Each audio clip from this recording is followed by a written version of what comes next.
यदि भक्त भगवान को याद करता है तो भगवान भी अपने भक्तों को सदैव याद करते हैं। कुछ इन्हीं विचारों के साथ साध्वी कालिंदी भारती जी ने भगवान श्री कृष्ण के मथुरा गमन प्रसंग को जीवंत रूप से भक्तों के बीच रखा। भगवान श्री कृष्ण जी दाऊ भैया के साथ ये सारी बातें याद करके, अपने गोपियों को याद करके, उनके माखन को याद करके खिलखिलाकर हंस रहे हैं।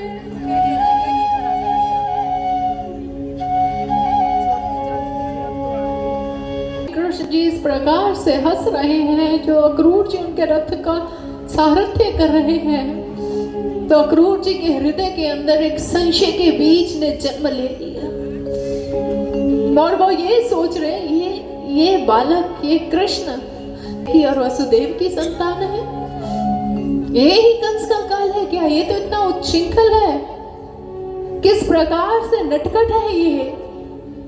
जब से रथ पर आरूढ़ हुआ है, उन गोपियों की ऐसी ऐसी बातें सुनकर ये हंसता चला जा रहा है। ये तो बड़ा ही नटखट है, कितनी शरारतें की है इसने गोकुल में। क्या ये कंस का वध कर पाएगा? उसी समय भगवान श्री कृष्ण जी ने अक्रूर जी से कहा, काका श्री बड़ी प्यास लगी है, पानी पीना चाहता हूं, रथ रोक लीजिए। भगवान श्री कृष्ण जी ने के कहने पर अक्रूर जी ने रथ रोका। वो रथ से नीचे उतरते हैं और अक्रूर जी रथ को झाड़ियों के झुरमुट में खड़ा कर देते हैं। भगवान श्री कृष्ण जी ने दाऊ भैया के साथ अपने हस्त और मुख को प्रक्षालित किया और यमुना मैया से जल को ग्रहण किया।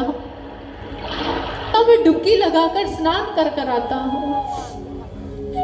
भगवान श्री कृष्ण जी दाऊ भैया के साथ रथ पर आरूढ़ हो जाते हैं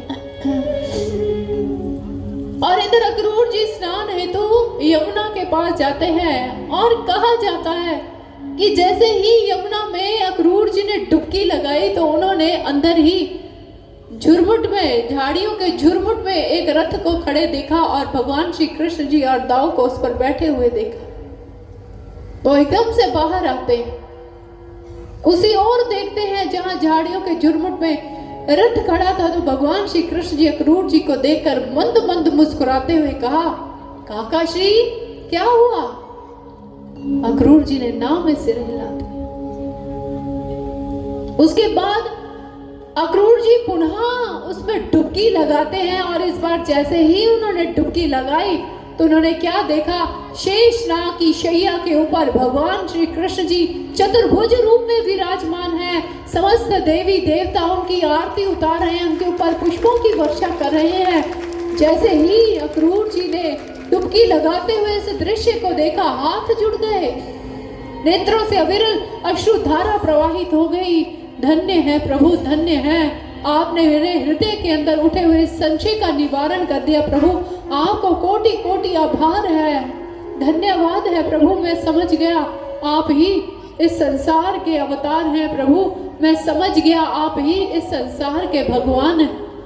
लगाकर आपके शरीर निर्मल हो सकता है, स्वच्छ हो सकता है, लेकिन ईश्वर दर्शन नहीं हो सकता।